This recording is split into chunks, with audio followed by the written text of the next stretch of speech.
जय श्री राम दोस्तों। आज मैं आपके लिए कहानी लेकर आई हूँ जिसका नाम है नटखट चिड़िया। सोनी चिड़िया बहुत नटखट थी। वो अपनी माँ पायल चिड़िया के साथ रहती थी। पायल सोनी से कहती है, सोनी मैं दाना लेने जा रही हूँ, तो घर के पास ही रहना, इधर उधर मत जाना। तब सोनी कहती है, अच्छा माँ मैं यहीं पास में खेलती रहूंगी। अगले दिन पायल चिड़िया घर पर ही बैठी थी। तभी उसकी पड़ोसी कुटकुट कबूतर आया। कुटकुट कहता है, पायल बहन तुम्हारी सोनी ने तो नाक में दम करके रखा है। इस पर पायल कहती है, क्या हुआ कुटकुट भाई? कुटकुट कहता है, मैंने कई महीनों से दाना इकट्ठा करके एक बोरी में रखा था ताकि बरसात के मौसम में दाने के लिए मुझे इधर उधर ना भटकना पड़े। कल इसने मेरे जाने के बाद उस बोरी में चोंच से सुराख कर दिया, जिससे सारे दाने नीचे गिरते रहे और जंगल में फैल गए और जंगल के सारे पक्षी मेरा दाना खा गए। इस पर पायल कहती है, ये कुटकुट भाई क्या कह रहे हैं? तूने इनका दाना जंगल में बांट दिया। सोनी कहती है, माँ मैंने कुछ नहीं किया, ये झूठ बोल रहे हैं। तब कुटकुट कहता है, एक तो चोरी, ऊपर से सीना जोरी। मेरे पास 10 चिड़िया हैं। गवाही देने को मैं तो इस मामले को जंगल की पंचायत में ले जा सकता हूँ, तब तुम दोनों को पता लगेगा। पायल कहती है, अरे कुटकुट भाई इतनी सी बात है, क्यों बढ़ा रहे हो? तो ये लो आप मेरा दाना ले जाओ। यह कहकर पायल कुटकुट कबूतर को एक बोरी दाना दे देती है। उसके जाने के बाद पायल सोनी को बहुत डांटती है। पायल कहती है, तेरी शरारतें बढ़ती जा रही है। पहले भी तूने मिट्ठू तोते की सारी मिर्ची पानी में गिरा दी थी, तेरा कुछ इंतजाम करना ही पड़ेगा। सोनी कहती है, मुझे माफ कर दो माँ, मैं अब ऐसा नहीं करूँगी। पायल कहती है, सोच ले, अगर तूने अब शरारत की तो मैं तेरी शादी कालू कौवे के साथ करा दूंगी। यह सुनकर सोनी चिड़िया डर जाती है। कुछ दिन बाद गांव से टोनी कबूतर जंगल में आता है। वो बहुत सीधा साधा सा था। सोनी चिड़िया को उसके बारे में पता लग जाता है। वो उसे परेशान करने की एक तरकीब निकालती है। जब टोनी कबूतर अपने घर में बैठा था तो सोनी चिड़िया उसके घर पहुंच जाती है। टोनी कबूतर कहता है, तुम कौन हो? इस पर सोनी कहती है, तुम इस जंगल में नए आए हो, मुझे नहीं जानती। मैं जंगल के राजा की खास सेनापति हूँ। इस जंगल में जो भी आता है उसे यहाँ रहने का किराया देना पड़ता है। कल से जितना भी दाना लाओ उसका आधा राजमहल में जमा करा देना। टोनी कहता है, लेकिन मैंने तो इसके बारे में नहीं सुना। सोनी कहती है, जो जंगल का कानून नहीं मानते उन्हें जंगल की जेल में डाल देते हैं। अब बताओ, कर चुकाना है या जेल जाना है? टोनी कहता है, ठीक है, मैं कल जाकर आधा दाना राजमहल में जमा कर दूंगा।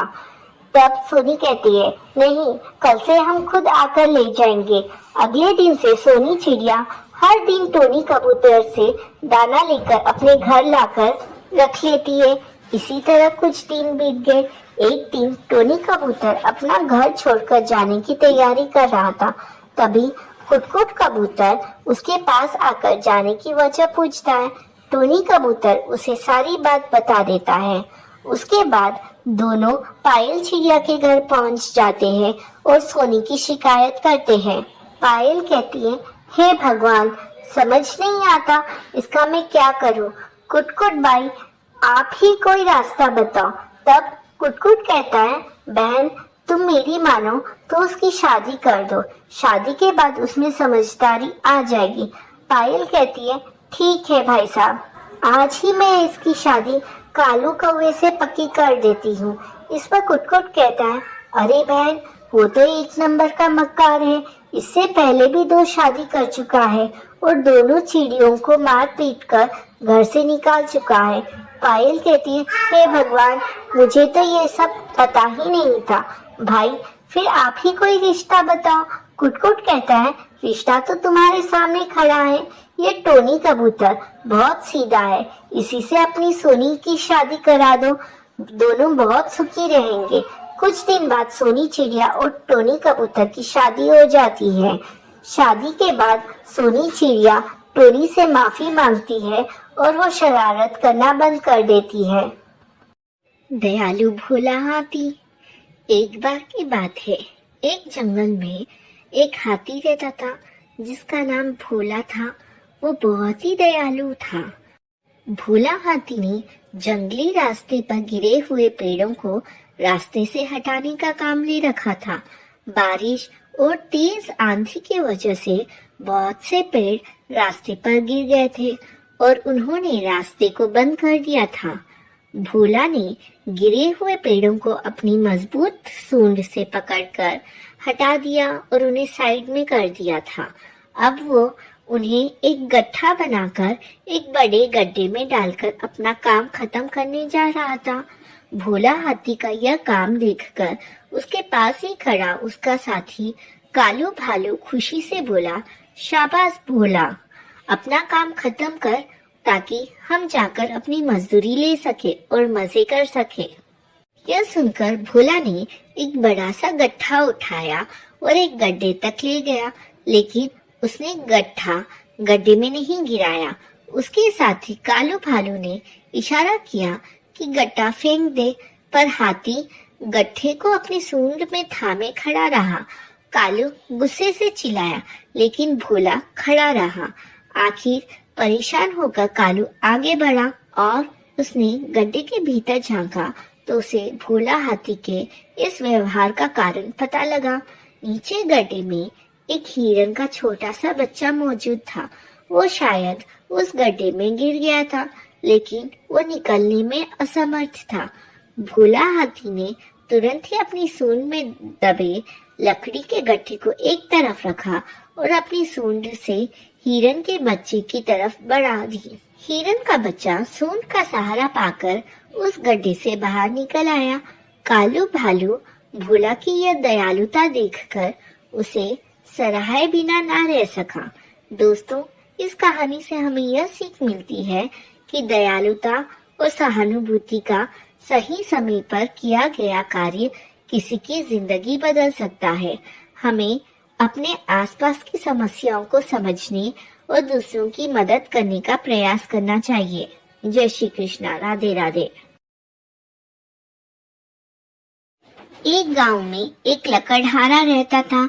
वो बहुत गरीब था। वो जंगल से लकड़ियां काट कर लाता था।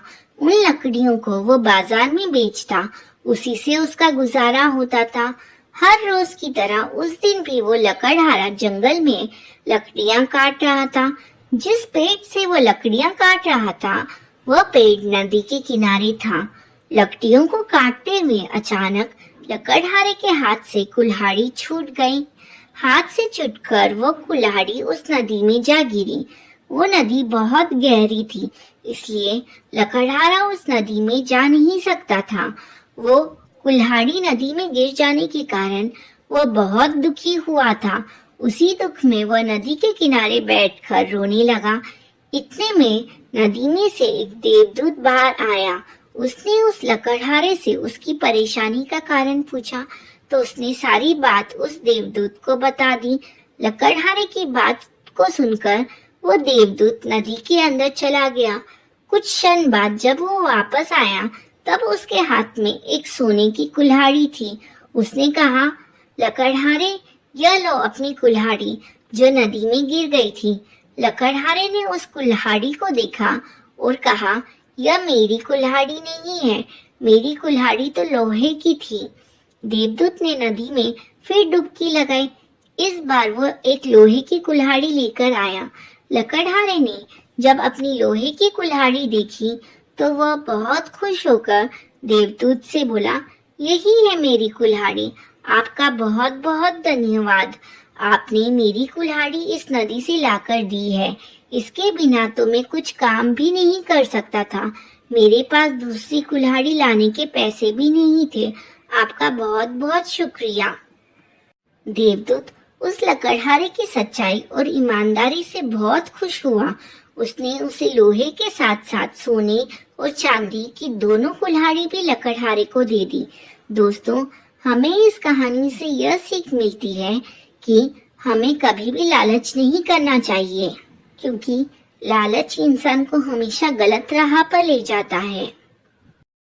एक बार की बात है, एक बार एक कौवे ने एक जीव को अपनी चोंच में दबा लिया और उड़कर किनारे पर जाकर एक उपयुक्त स्थान देखने लगा। उपयुक्त स्थान देखकर कौवे ने उसे चोंच से निकालकर पंजे में दबा लिया। कौवे की चोंच में दबा हुआ वो जीव एक नन्हा सा मेंढक था। इधर कौवा भोजन मिलने से बहुत खुश था, उधर मेंढक के डर के मारे प्राण सूखे जा रहे थे। वो अपने मन में सोच रहा था कि अगर मैंने कुछ नहीं किया तो आज तो मेरी मृत्यु पक्की है। कुछ तो उपाय करना ही चाहिए, नहीं तो ये कौवा आज मुझे खाकर ही मानेगा। तभी उसके मन में एक युक्ति आई। विचार आते ही उसने हिम्मत बांधते हुए उस कौवे से कहा, प्यारे दोस्त, अगर आप बुरा ना मानो तो मैं आपसे एक बात कहना चाहता हूँ। मेंढक की बात सुनकर कौवा बोला, कहो क्या कहना है। मेंढक फिर से बोला, मित्र, अब तो मैं आपके पास ही हूँ, अब तो कहाँ भागूंगा, लेकिन एक मित्र होने के नाते मुझे आपकी बहुत चिंता हो रही है। कौवा असमंजस में आकर बोला, मेरी चिंता? मैं तो तुम्हें अभी खाने ही वाला हूँ और तुम मेरी चिंता कर रहे हो। आप मुझे कुछ भी समझे, पर मैं तो आपका मित्र हूँ और आपको अपना मित्र ही मान चुका हूँ, क्योंकि आपने मेरी जान बचाई है। मैं तो पानी में डूबा जा रहा था, आप ना होते तो मैं तो मर गया होता, इसलिए मैं भी आपकी मदद करना चाहता हूँ। मेंढक ने बोला। इस पर कौवे ने बोला, तुम मेरी मदद कैसे करोगे? तब मेंढक बोला, मित्र, आपकी चोंच बहुत प्यारी है, किंतु मेरी चमड़ी बहुत ही मोटी है। देखो तो कितनी मोटी है। मुझे खाने में कहीं आपकी प्यारी सी मासूम सी चोंच को चोट ना लग जाए। आपकी चोंच कैसे मेरी इस मोटी चमड़ी को उखाड़ पाएगी? मुझे तो आपकी चोंच पर बहुत दया आ रही है। कौवा मेंढक की बात सुनकर कुछ सोच में पड़ गया। उसे सच में मेंढक की बातों पर यकीन हो गया। कुछ सोचकर कौवे ने मेंढक से पूछा, तो मुझे क्या करना चाहिए मेंढक भाई? आप इस पर मेंढक ने कहा, आप इसको पत्थर पर रगड़कर पैनी कर ले। ऐसा करके आपकी चोंच भी पैनी हो जाएगी, तब आसानी से आप मुझे खा सकोगे। अब कौवा सोचने लगा, मेंढक कहे तो सही रहा है। ऐसा सोचकर कौवा उसके कहे अनुसार कार्य करने लगा। अब कौवा पूरी तरह उसकी बातों में आ गया।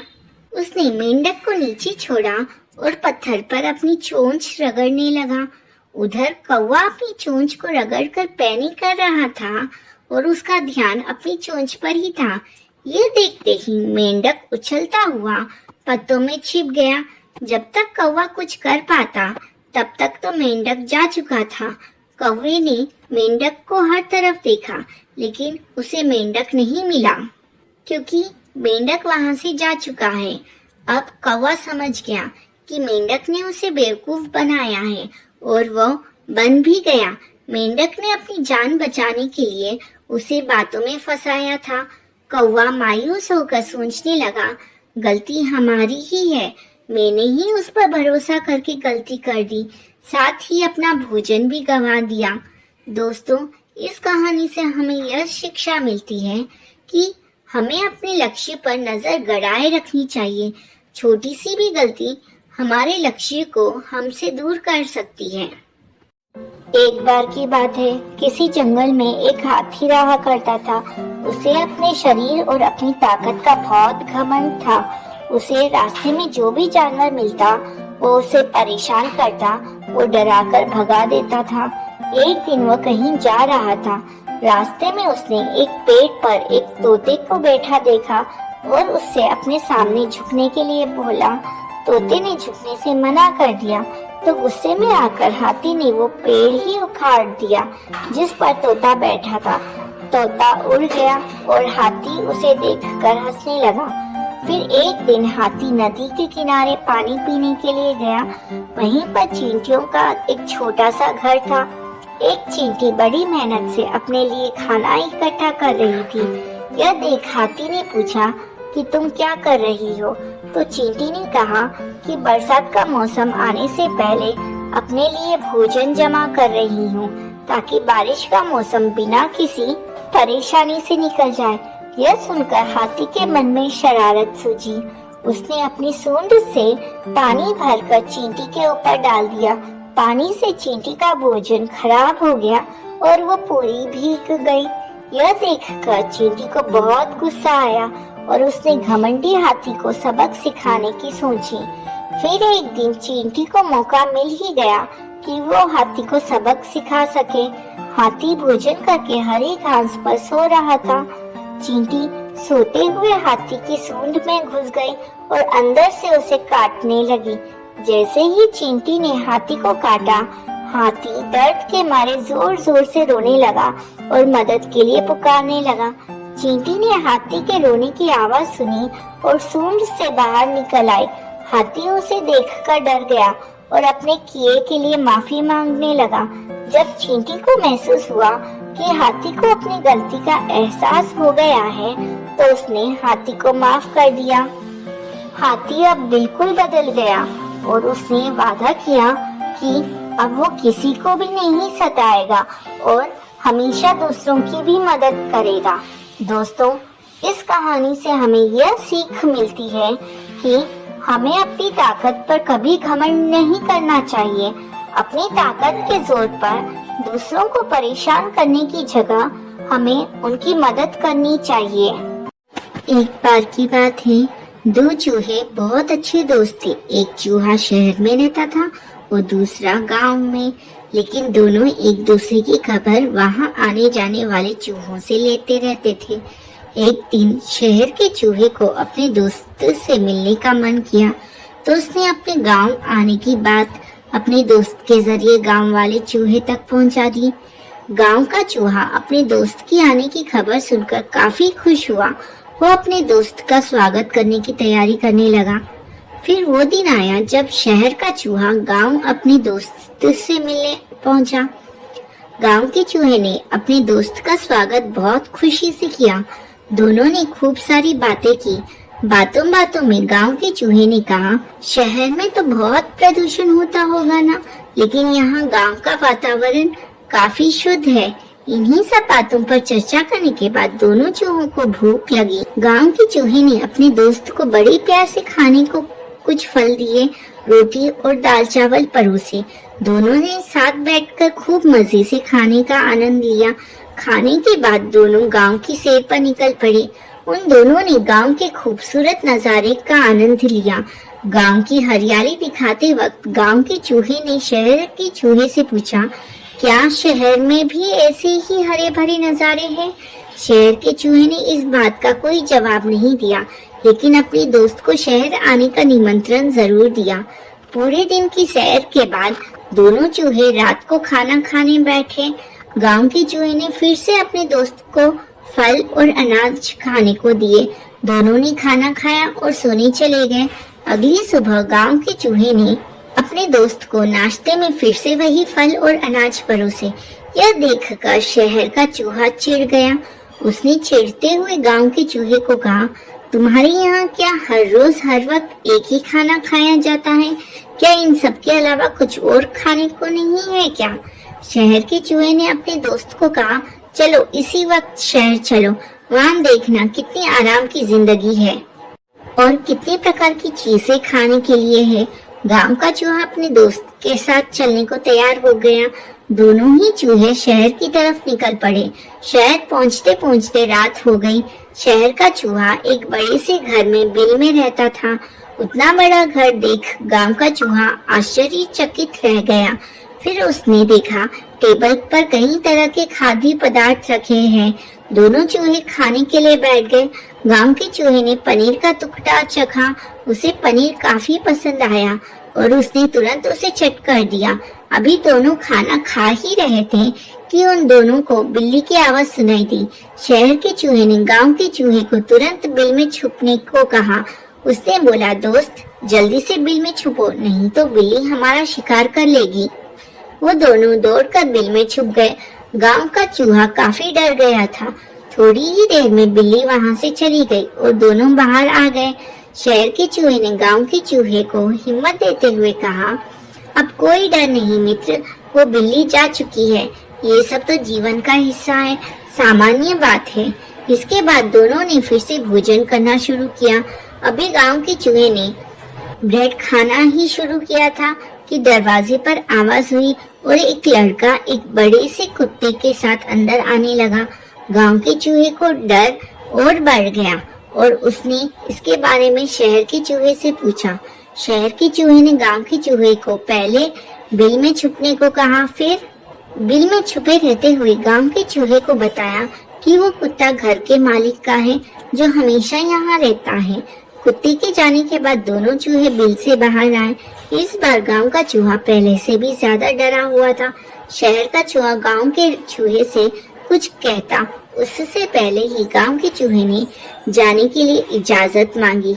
गांव के चूहे ने अपने दोस्त को कहा, तुम्हारे इस स्वादिष्ट खाने के लिए तुम्हारा बहुत बहुत शुक्रिया, लेकिन मैं यहाँ हर दिन अपनी जान को जोखिम में डालकर नहीं रह सकता दोस्त। स्वादिष्ट भोजन अपनी जगह और कीमती जान अपनी जगह। ये कहते हुए गांव का चूहा शहर छोड़कर गांव की तरफ निकल गया। फिर जब वो गांव पहुंचा तो उसने चैन की सांस ली। दोस्तों, इस कहानी से हमें यही सीख मिलती है कि खतरों से भरी आराम की जिंदगी में कभी सुख चैन नहीं मिलता। साधारण लेकिन सुरक्षित जीवन ही सुखी जीवन है। एक था जंगल जहाँ सभी जानवर मिलजुल कर रहा करते थे। सभी जानवर जंगल के नियम का पालन करते थे और हर त्योहार साथ में मनाते थे। उन्हीं जानवरों में चीनी और मिनी नाम की दो बिल्लियां भी थी। वे दोनों बहुत अच्छी सहेलियां थी और एक दूसरे के साथ कभी नहीं छोड़ती थी। बीमारी में एक दूसरे का ख्याल रखना, बाहर साथ जाना, यहाँ तक कि वो दोनों खाना भी साथ ही खाती थी। जंगल में रहने वाले सभी जानवर उनकी दोस्ती की तारीफ किया करते थे। एक बार की बात है, मिनी को किसी काम से बाजार जाना पड़ा, लेकिन किसी कारण से चीनी उसके साथ नहीं जा सकी। चीनी को अकेले मन नहीं लग रहा था, तो उसने सोचा कि क्यों ना वो भी बाजार घूम कर आए। रास्ते में चलते हुए उसे एक रोटी का टुकड़ा मिला। उसके मन में अकेली रोटी खाने का लालच आ गया और वो उसे लेकर घर आ गई। जैसे ही वो रोटी के टुकड़े को खाने वाली थी, तभी अचानक मिनी आ गई। मिनी ने उसके हाथ में रोटी देखी तो उससे पूछने लगी कि चीनी, हम तो सब कुछ बांट कर खाते हैं और तुम तो मेरे साथ ही खाना खाती थी, क्या आज तुम मुझे रोटी नहीं दोगी? चीनी ने मिनी को देखा तो डर गई और मन ही मन मिनी को कोसने लगी। इस पर चीनी ने हड़बड़ाहट में कहा कि अरे नहीं बहन, मैं तो रोटी का आधा आधा कर रही थी ताकि हम दोनों को बराबर रोटी मिल सके। मिनी समझ गई थी और उसके मन में भी लालच आ गया था, लेकिन कुछ बोली नहीं। जैसे ही रोटी के टुकड़े हुए, मिनी चीख पड़ी कि मेरे हिस्से में कम रोटी आई है। रोटी चीनी को मिली थी इसलिए वो उसे कम देना चाहती थी, फिर भी वो बोली कि रोटी को बराबर ही दी है। इस बात को लेकर दोनों में झगड़ा हो गया और धीरे धीरे ये बात पूरे जंगल में फैल गई। सभी जानवर उन दोनों को लड़ते हुए देख रहे थे। उसी समय वहाँ एक बंदर आया और उसने कहा कि मैं दोनों के बीच में बराबर रोटी बांट दूंगा। सभी जानवर बंदर की हाँ में हाँ मिलाने लगे। ना चाहते हुए भी दोनों ने बंदर को रोटी दे दी। बंदर कहीं से तराजू ले आया और दोनों ओर रोटी के टुकड़े रख दिए। जिस तरफ वजन ज्यादा होता वो उस तरफ की थोड़ी सी रोटी यह बोलकर खा लेता कि इस रोटी को दूसरी तरफ रखी रोटी के वजन के बराबर कर रहा हूँ। वो जानबूझकर ज्यादा रोटी का टुकड़ा खा लेता, जिससे दूसरी तरफ की रोटी वजन में ज्यादा हो जाती। ऐसा करने से दोनों ओर रोटी के बहुत छोटे छोटे टुकड़े बचे। बिल्लियों ने जब इतनी कम रोटी देखी तो बोलने लगी कि हमारी रोटी के टुकड़े वापस दे दो, हम बची हुई रोटी को आपस में बांट लेंगे। तब बंदर बोला कि अरे वाह, तुम दोनों बहुत चालाक हो, मुझे मेरी मेहनत का फल नहीं दोगी क्या? ऐसा बोलकर बंदर दोनों पल्लों में बची हुई रोटी के टुकड़े को खाकर चला गया और दोनों बिल्लियां एक दूसरे का मुंह ताकती रह गई। दोस्तों, इस कहानी से हमें यह सीख मिलती है कि हमें कभी भी लालच नहीं करना चाहिए। जो कुछ भी हमारे पास है हमें उससे ही संतोष करना चाहिए और आपस में मिलजुल कर रहना चाहिए। लालच करने से जो हमारे पास है उससे भी हाथ धोना पड़ सकता है।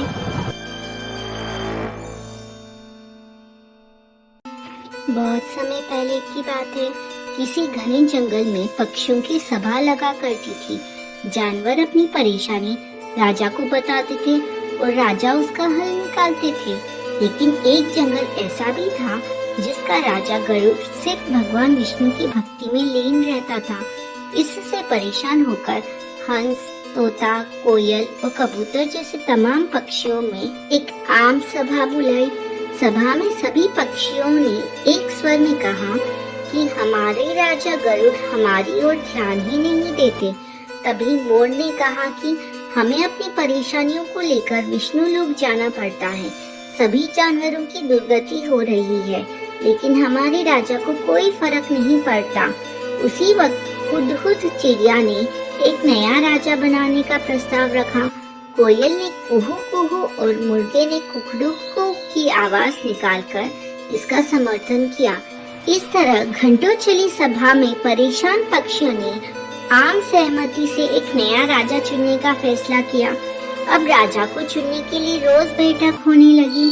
कई दिनों तक चर्चा करने के बाद सभी ने आपसी सहमति से उल्लू को राजा चुन लिया। नए राजा का चुनाव होते ही सभी पक्षी उल्लू के राजीव अभिषेक की तैयारी में जुट गए। तमाम तीर्थ स्थलों से पवित्र जल मंगवाया गया और राजा के सिंहासन को मोतियों से जड़ने का कार्य तेजी से होने लगा। सारी तैयारियां होने के बाद उल्लू के राज्याभिषेक का दिन आया। मुकुट, माला, सब सामान तैयार था। तोते मंत्र पढ़ रहे थे। तभी दो तोतों ने राज्याभिषेक से पहले उल्लू से लक्ष्मी मंदिर जाकर पूजन करने को कहा। उल्लू फौरन तैयार हो गया और दोनों तोतों के साथ पूजा के लिए उड़ गया। उसी समय इतनी तैयारियां और सजावट देखकर कौवा आ गया। कौवे ने पूछा, अरे इतनी तैयारियां किस खुशी में, उत्सव क्यों मनाया जा रहा है? इस पर मोर ने कौवे से कहा, हमने जंगल का नया राजा चुना है, आज उनका राज्याभिषेक होना है, उसी के लिए ये सब सजावट की गई है। इतना सुनते ही गुस्से से लाल कौवे ने कहा, ये फैसला लेते समय मुझे क्यों नहीं बुलाया गया? मैं भी तो एक पक्षी हूँ। इस बात का जवाब तुरंत मोर ने देते हुए कहा, यह फैसला जंगली पक्षियों की सभा में लिया गया था। अब तुम तो बहुत दूर इंसानों के शहर और गांव में जाकर बस गए हो। गुस्से में काले कौवे ने पूछा, तुमने किसे राजा चुना? तो मोर ने बताया उल्लू को। यह सुनते ही कौवा और गुस्सा हो गया। वो अपना सिर जोर जोर से पीटकर काऊ काऊ करने लगा। मोर ने पूछा, अरे क्या हुआ तुम्हें? कौवे ने कहा, तुम सब बहुत मूर्ख हो। उल्लू को राजा चुन लिया, जो दिन भर सोता और जिसे सिर्फ रात में दिखाई देता है। तुम अपनी परेशानी किसके पास लेकर जाओगे? इतने सुंदर और बुद्धिमान पक्षियों के होते हुए भी आलसी और कायर उल्लू को अपना राजा चुनने पर तुम्हें शर्म नहीं आई? धीरे धीरे कौवे की बात पक्षियों पर असर करने लगी। सभी आपस में फुसफुसाने लगे। उन्हें लगने लगा कि उनसे बहुत बड़ी भूल हो गई है। इस वजह से देखते ही देखते सभी पक्षी वहाँ से गायब हो गए। राज्याभिषेक के लिए सजी जगह पूरी सुनी हो गई।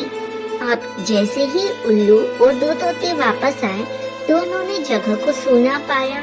यह देखकर दोनों अपने साथियों को ढूंढने और वहाँ से जाने की वजह जानने के लिए उड़ गए।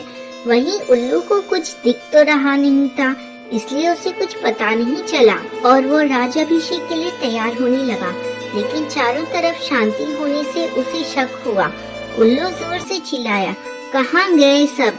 इतने में पेड़ पर बैठी उल्लू की दोस्त ने कहा, सब चले गए, अब नहीं होगा आपका राज्याभिषेक, आप नहीं बनेंगे जंगल के पक्षियों के राजा। इतना सुनते ही उल्लू ने चिल्लाकर पूछा, क्यों, ऐसा क्या हुआ? उल्लू की दोस्त ने बताया, एक कौवा आया और उसने सभी को पट्टी पढ़ाई, इसी वजह से सब यहाँ से चले गए, बस वही कौवा यहाँ पर है। ये सुनते ही उल्लू का राजा बनने का सपना चकनाचूर हो गया। दुखी उल्लू ने कौवे से कहा, तूने मेरे साथ ऐसा क्यों किया? लेकिन कौवे ने कोई जवाब नहीं दिया। इतने में उल्लू ने ऐलान कर दिया, आज से कौवा मेरा दुश्मन है। आज से सभी कौवे उल्लुओं के दुश्मन होंगे और ये दुश्मनी कभी खत्म नहीं होगी। इतना कहकर उल्लू उड़ गया। उल्लू की धमकी सुनकर कौवा बहुत परेशान हो गया और कुछ देर तक सोचने लगा। इस दौरान उसके मन में हुआ कि बेकार ही उसने उल्लू से दुश्मनी मोल ली। उसे काफी पछतावा भी हुआ, लेकिन अब वो कुछ नहीं कर सकता था क्योंकि बात बिगड़ चुकी थी। इसी सोच में कौवा वहाँ से उड़ गया। तब से उल्लू और कौवे की दुश्मनी चलती आ रही है, इसलिए मौका मिलते ही उल्लू कौवे को मार देता है और कौवा उल्लुओं को। दोस्तों, इस कहानी से हमें यह सीख मिलती है कि दूसरों के मामले में हस्तक्षेप करना भारी पड़ सकता है। दूसरों का काम बिगाड़ने की आदत उम्र भर की दुश्मनी दे सकती है, इसलिए अपने काम से काम रखना चाहिए। किसी गांव में एक धोबी अपने गधे के साथ रहता था और रोज सुबह अपने गधे के साथ लोगों के घरों से गंदे कपड़े लाता और उन्हें धोकर वापस दे आता था। यही उसका दिन भर का काम था और इसी से उसकी रोजी रोटी चलती थी। गधा कई सालों से धोबी के साथ काम कर रहा था और समय के साथ साथ अब वह बूढ़ा हो गया था। बढ़ती उम्र ने उसे कमजोर बना दिया था, जिस वजह से वह ज्यादा कपड़ों का वजन नहीं उठा पाता था। एक दोपहर धोबी अपने गधे को साथ में कपड़े धोने धोबी घाट जा रहा था। धूप तेज थी और गर्मी की वजह से दोनों की हालत भी खराब हो रही थी। गर्मी के साथ साथ कपड़ों के अधिक वजन के कारण गधे को चलने में परेशानी हो रही थी। वो दोनों घाट की तरफ जा ही रहे थे कि अचानक गधे का पैर लड़खड़ाया और वो एक गहरे गड्ढे में गिर गया। अपने गधे को गड्ढे में गिरा देख धोबी घबरा गया और उसे बाहर निकालने के लिए जतन करने लगा। बूढ़ा और कमजोर होने के बावजूद गधे ने गड्ढे से बाहर निकलने में अपनी सारी ताकत लगा दी, लेकिन गधा और धोबी दोनों नाकामयाब हो रहे थे। धोबी को इतनी मेहनत करते देख कुछ गांव वाले उसकी मदद के लिए पहुंच गए, लेकिन कोई भी उसे गड्ढे से बाहर नहीं निकाल पाया। तब गांव वालों ने धोबी से कहा कि गधा बूढ़ा हो गया है, इसलिए समझदारी इसी में है कि गधे में मिट्टी डालकर उसे यहीं दफना दिया जाए। थोड़ा मना करने के बाद धोबी भी इस बात के लिए राजी हो गया। गांव वालों ने फावड़े की मदद से गड्ढे में मिट्टी डालना शुरू कर दिया। जैसे ही गधे को समझ आया कि उसके साथ क्या हो रहा है, तो वो बहुत दुखी हुआ और उसकी आंखों से आंसू निकलने लगे। गधा कुछ देर चिल्लाया, लेकिन कुछ देर बाद वो चुप हो गया। अचानक धोबी ने देखा कि गधा एक विचित्र हरकत कर रहा है। जैसे ही गांव वाले उस पर मिट्टी डालते, वो अपने शरीर से मिट्टी को नीचे गड्ढे में गिरा देता और उस मिट्टी के ऊपर चढ़ जाता। ऐसा लगातार करते रहने से गड्ढे में मिट्टी भरती रही और गधा उस पर चढ़ते हुए ऊपर आ गया। अपने गधे की इस चतुराई को देखकर धोबी की आंखों में खुशी के आंसू आ गए और उसने गधे को गले से लगा लिया। बच्चों, धोबी का गधा कहानी से हमें यह सीख मिलती है कि मुश्किल से मुश्किल परिस्थिति में भी आप अपनी बुद्धि का प्रयोग कर कठिनाइयों को पार कर सकते हैं। एक समय की बात है, एक जंगल में नदी किनारे एक पेड़ पर कबूतर रहता था। उसी जंगल में एक दिन कहीं से एक मधुमक्खी भी गुजर रही थी। अचानक से वह एक नदी में जा गिरी। उसके पंख गीले हो गए। उसने बाहर निकलने के लिए बहुत कोशिश की, लेकिन वह नहीं निकल सकी। जब उसे लगा कि वह अब मर जाएगी, तो उसने मदद के लिए चिल्लाना शुरू कर दिया। तभी पास के पेड़ पर बैठे कबूतर की नजर उस पर पड़ गई। कबूतर ने उसकी मदद करने के लिए तुरंत पेड़ से उड़ान भर ली। कबूतर ने मधुमक्खी को बचाने के लिए एक तरकीब सोची। कबूतर ने एक पत्ते को अपनी चोंच में पकड़ा और उसे नदी में गिरा दिया। वो पत्ता मिलते ही मधुमक्खी उस पर बैठ गई। थोड़ी ही देर में उसके पंख सूख चुके थे। अब वो उड़ने के लिए तैयार हो गई। उसने कबूतर को जान बचाने के लिए धन्यवाद बोला। उसके बाद मधुमक्खी वहां से उड़कर चली गई। इस बात को कई दिन बीत चुके थे। एक दिन वही कबूतर गहरी नींद में सो रहा था और तभी एक लड़का उस पर गुलेल से निशाना लगा रहा था। कबूतर गहरी नींद में था, इसलिए वह इस बात से अनजान था। लेकिन उसी समय वहां से एक मधुमक्खी गुजर रही थी, जिसकी नजर उस लड़के पर पड़ गई। यह वही मधुमक्खी थी जिसकी कबूतर ने जान बचाई थी। मधुमक्खी तुरंत लड़के की ओर उड़ गई और उसने जाकर सीधे लड़के के हाथ पर डंक मार दिया। मधुमक्खी के काटते ही लड़का तेजी से चिल्ला पड़ा। उसके हाथ से गुलेल दूर जाकर गिरी। लड़के के चिल्लाने की आवाज सुनकर कबूतर की नींद खुल गई।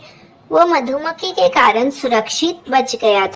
कबूतर सारा माजरा समझ गया था। उसने मधुमक्खी को जान बचाने के लिए धन्यवाद बोला और दोनों जंगल की ओर उड़ गए।